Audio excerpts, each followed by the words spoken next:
Hi, everyone. Sensei Victoria Whitfield here, the world's first business Reiki master and your journey partner in business. If you don't know me yet, I help impact-driven leaders, so it's mostly women and a few good men, get connected to their clear vision and automate their ability to think and grow rich, as Napoleon Hill would say, by implementing my strategic meditation system for perpetual productivity. And if you want to learn more about that, you can check it out at strategicmeditation.com. And so I would love to share my journey with you today in particular, um, it, around the constant practice of improving oneself and improving your messaging and marketing. And maybe this is something that speaks to you as you're continuing to cultivate your message and serve your people at the highest levels. Is the ideal client work, right? Maybe you've been working on who's my ideal client, what do they say, what do they do, etc. What do they want? And with that, I would invite you to join me in this practice of going back and looking over all the people that you have served in the past, because that is the best example of who the ideal client is. So this is especially for those of you who are like me, an established business owner. You've been in business for 5-10 years, right? And that's something that we're working on as growth-minded leaders. And so I want to welcome you into my journey and share with you the top 7 qualities that the top 11 best clients of mine of all time over the last 12 years share in common. So number 7 is all of them are highly educated. They are intellectuals. They have graduated from college. Most of them, like as I look at the list, most of them have their PhDs in different fields, not all in the same one, but they are highly educated individuals, and they are looking for someone to hold space for them who is intellectual, right, and highly educated as well. Someone who has specialty and has a scientific mind. They all share that, all top 11 of my clients, best of all time. Number 6, all of them are rebellious. So although on average they've all had about 20 years of formal education minimum, right? And all of those patterns from formal education teach you how to do things and how to check the box and hit the mark and get the A, and also to develop your own point of view with your thesis, etc. They don't like being told what to do. As I'm looking at the list of all of the names, I wrote out all of their names, right?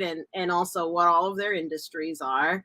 And as I'm thinking about them, every single one of them is the black sheep in their family, the odd man, the odd woman out, the one who's extra creative or likes to think outside of the box and be an adventurer. All of them are rebellious. If you tell them to do something, they're going to smile and nod on your face and then be like, no, I'm not doing that. Or I'm going to do it my way. Yeah. Oh, okay, I will. My spirit guide told me to stop for a second and share with you what is my criteria. So that was number 6 out of 7. But what is my criteria for the best of all time? Like what criteria did all 11 of these individuals have to meet after me serving hundreds of entrepreneurs for over a decade now? What criteria did all of them meet? And I'll tell you, 1, 2, 3, 4, 5. There's 5 things that made them the best of all time. Number 1, they were a pleasure working with.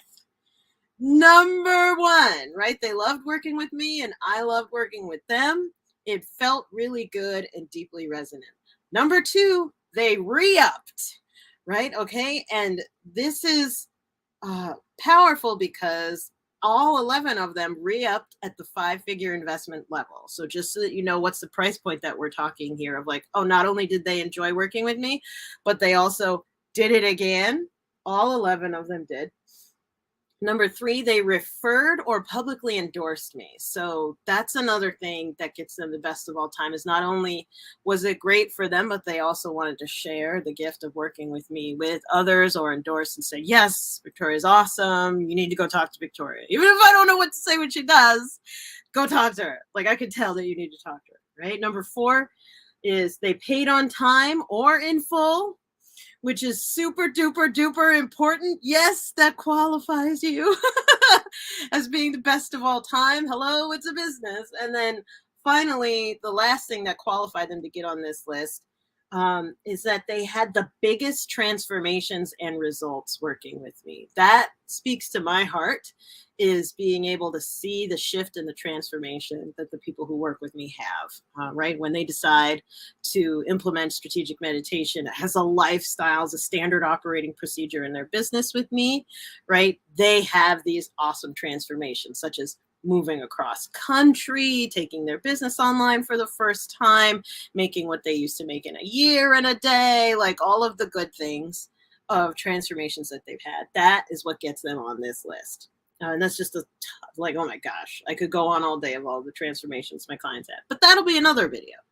So back to the list of the top 7 things that the top 11 of my greatest clients of all time, my best hits, what do they all share in common? Again, 7 was they're all highly educated, right? Number 6 was they are all rebellious. And then number 5 is they all have been in business or in C-suite management administrator roles for at least 10 years minimum. So this is, they've been in a leadership role as the CEO, right, the business owner of their own company for 10 years minimum. Or if they're newer to the game, they're coming from a management level position that they've held for at least 10 years, working for somebody else.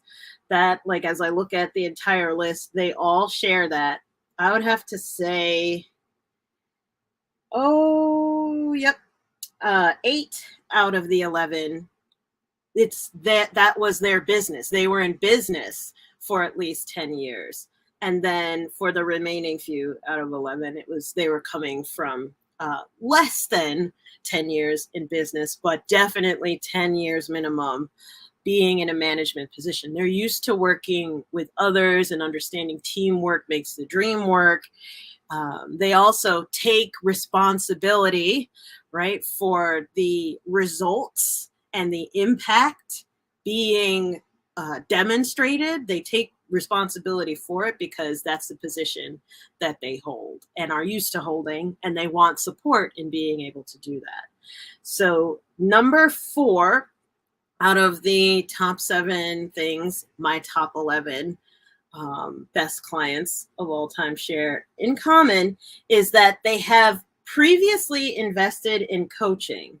So they've invested in coaching programs for business and marketing, but they've also previously invested in coaching programs for personal growth, your own intuitive development. They've invested in continuing ed. So they are used to investing in themselves. Working with me is not the first time that they are investing in their own continuing ed. They are lifelong learners, and they put their money where their mouth is, being lifelong learners, by getting involved in programs, right?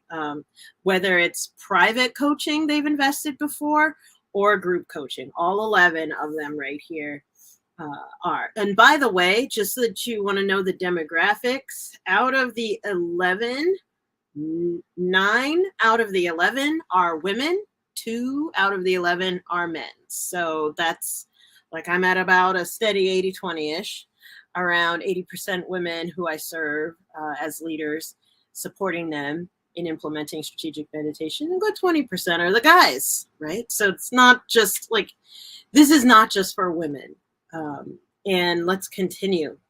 Number 3 out of the top 7 things they all share in common is that all of them are highly sensitive individuals, physically and emotionally. All of them are highly sensitive individuals, physically and emotionally. So much that to cope with being a highly sensitive person, they are go givers. And the go giving has kind of gone out of control to the point where in the past they've had experiences of being codependent, struggling with speaking up for themselves, can't say no, right? Struggling with boundaries because they're so used to coping with being such a highly sensitive individual that in order to live a successful life and improve their relationships, they are go givers. But if you're a go giver and you don't know how to say no, right, and how to respect your own boundaries and limitations, this can backfire, right? Go giving. So if that resonates with you, you are not alone.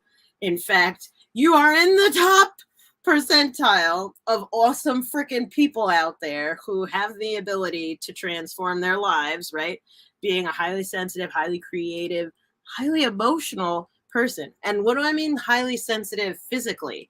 So that's food sensitivities, weight issues, health challenges, right? And then highly sensitive emotionally is not just they cry all the time, but it's also empathic, empathetic, deeply caring, passionate, feeling, creative, artistic people, right? They are emotional and their emotions are they can be their handicap, but what they discover working with me is that that handicap is actually a superpower, being a deeply feeling person when you know how to structure it, right, with my strategic meditation system. So there's that, number 3. And number 2 is that all of them are driven to grow because they are the breadwinners. So they are driven to grow themselves and their businesses because they've have bringing home the bacon on the line of like, I'm not just like, as one of these 11 people, if I were to voice for them, they're not, I'm not just paying for this program so I can have fun or because meditation is entertaining and I have all this time on my hands. No, I'm a highly sensitive person and I'm paying for this to help me cope with being a highly sensitive person who also is highly productive, right? Meditation, also, as a side note for number 2, has been something that they've used in the past to help them stay productive because they are the breadwinner. They have that online. They are not supported by somebody else. They have that on the line. They are not supported by somebody else. They are the support, right? So that's why they are driven to grow and driven to invest in themselves. All 11 of them feel this way. And then last but not least, this one's a doozy. All of them, all 11 of my best clients over the years have been devastated by either a death, divorce, or health crisis, a trauma, or even all of the above. All 11 of them have been devastated by death, divorce, health crisis, trauma, or all of the above personally. And because of that devastation, it's affecting their performance professionally and not in a good way. Well, maybe at first it spurred on the workaholic, right? The fear and the pain of these devastations spurred them on at first, but then they've head for burnout, being inspired and inspiring themselves through fear and pain. And they're looking for a different way to stay perpetually productive that doesn't require their devastation, right? Their pain, their suffering. there's a different way to motivate yourself. If you're watching, and if any of this resonates you, there's a totally different way to motivate yourself without beating yourself up, right? Well, this happened to me, and oh, I can't because I got hurt, right? Or this they left me, and so I can't, etc. Oh, Amy, this is a good one. Thank you. So Amy is saying maybe it also inspired a new work direction too. Totally.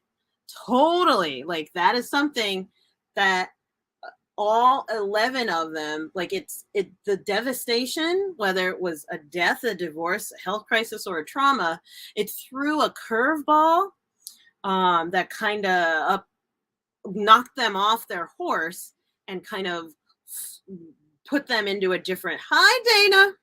Hey, lovey, love you. Mwah. Thank you, thank you. Takes a goddess to know one.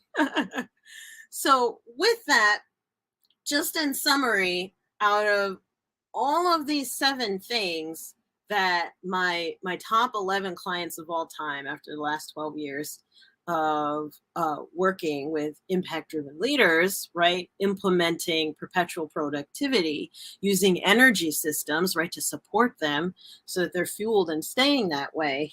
Just want to share some closing thoughts. And again, I'm sharing this to share my journey with you and to inspire you of like, if you're working on understanding your ideal client, right, and reaching your people, look back, right, as you're reevaluating, look back over the experiences that you've had so that you know what your specialty is, right, where you shine. So some closing remarks. For one, after going through this exercise of writing up the things that my best clients all have in common that I've worked with, for one, I realized that they all came to me to help them keep the faith and keep moving forward despite how the loss wounded their ability to confidently take action, right? So that what was that? Number 2 was about how they're all the breadwinners for their families. They needed to invest in someone helping them keep the faith to keep moving forward. Like it was worth it because they are the breadwinner. They can't afford to run out of gas because if they go down, the whole clan goes down. You know what, Amy? Mwah, I love you too. And I hope that you do this exercise in the comments below, right? Or even respond with a video. I would love to hear what insights do you have, right, after working with, and yeah, I will. My spirit guides are saying, be kind to yourself, everyone. If you haven't had 11 clients to look at minimum, right? I've been with hundreds, but for the people that you've helped, right? What was the best of the best experiences, and what did all of those experiences share in common? Some other insights after doing this exercise was that I realized something happened in their personal lives, especially in their relationships, like with people, that caused them to think twice before trusting their gut. And that thing that happened between them and that person or persons, right, was affecting their performance in their business. And they couldn't unpack it or unattach from its power over them on their own. They needed somebody who could hold space for them, not just as a coach, but also as a spiritual mentor and advisor to help them heal from this curveball or this issue that specifically came up in their personal relationships. I will. My spirit guides just said, do not separate your personal life from your business life.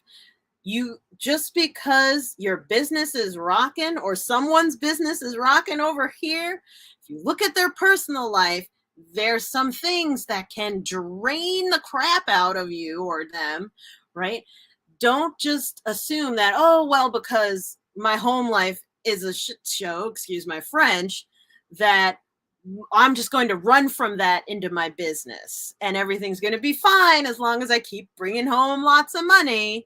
Whereas I think of some of the like the guys and the ladies here on this list of my top 11, it's what can happen, just as a side note, is that if your business, you're running to your business to get some wins and that dopamine hit of, yes, I closed a sale, or yes, people liked my live stream or something like that, or yes, I helped somebody else out. If you're always running to your business to get the dopamine hit and to alleviate stress, I'm going to quote a good friend of mine, Stacy Martino: anything you ignore will leave you, right? So if you are running to your business to get that shift, the person that you are running from is going to feel alienated, right? The relationship, you need to be able to balance your ability to show up rather than avoiding the problem and calling it solved. So I'm just going to stop that. And then finally, the last insight that I got from doing this assignment, and again, oh yeah, right, Amy is totally vibing here. They are totally integrated. I agree, goddess. Right. So the last but not least, my final insight from doing this exercise, and again, like, I encourage you, do this, tell me how it went. How did this exercise go for you? What did you realize? Last was this situation, especially their personal relationships, like hanging out, like, let's say, with a crappy crowd personally and feeling isolated and alone in being highly educated, rebellious, driven to grow, right, and highly sensitive and interested in holistic and alternative forms of medicine for supporting you. Like, if you're not around people like that, those types of people drained their energy. Oh, I will. My spirit guide said, reminded me of a few of the people on my list. My clients said they had customers and clients who they were serving who drained their energy and ability to take action and be decisive. So your energy is everything in business, right? Your relationships affect your performance because relationships are an energy resource. And if you're surrounded by people who don't believe what you believe, who think you're crazy, or who are just there to take from you, right? And to pick your brain. Listen, only zombies pick brains, okay? So if anybody tells you that, that's what you tell them. Like, listen, only zombies pick brains. If you want to pick at this brain, that's this much, and we're going to book a session and we're going to hold that inside of a container. I know you're my friend and I paid for the stuff in this brain that you're about to pick at. So if you would like to pick at the stuff in this brain, you are welcome to pay for it too, right? Help me pay these student loans. Praise God, right? Help me put the account out of the red and into the black and then maybe into the green, okay? Let's honor the fact that this brain has been invested in. We don't do no free coaching. Repítame. I don't do no free coaching. I don't do no free coaching. Amy, I see you. Amy's like dying. Jennifer, hey, Jennifer Faye, she's dying in the chat. I know, I'm with you, sis. I'm with you. So honor the investment in yourself by requiring people to invest in you, because they're just like the beautiful souls on this list who've taught me so much about myself working with them, right? There's that commitment that we made to support one another in the journey, right? They're supporting me by agreeing to invest in me as a subject matter expert. And I am committing to them by showing up, holding the space, and lifting them up, right? Giving them the tools, the techniques, the systems that they need to continue in perpetual productivity, right? Grounded in energy systems that support that, right? Just look at nature. There's so many energy systems in nature that support perpetual productivity. And that's why I created the strategic meditation system. So that's my top 7 things that the top 11 besties, right? My soulmate clients that I've served over the last 12 years share in common. And I'm so happy and grateful now that I got to share that with you and share my own journey with you. If this speaks to you, if you're curious to know more, you can go to strategicmeditation.com to read about the more of the system that I'm talking about. Or if you're like, I need a Victoria, right? I need a Victoria in my life, go to talkwithvictoria.com, book a call, and we'll hop on. Let's talk about it. I'm sending you big love, and I'm going to end this live the same way I always do. Please remember to enjoy the journey, because you do not have to lose your glow as you grow in life and business. And I'll see you in the next live stream. Big hugs and love. Mwah!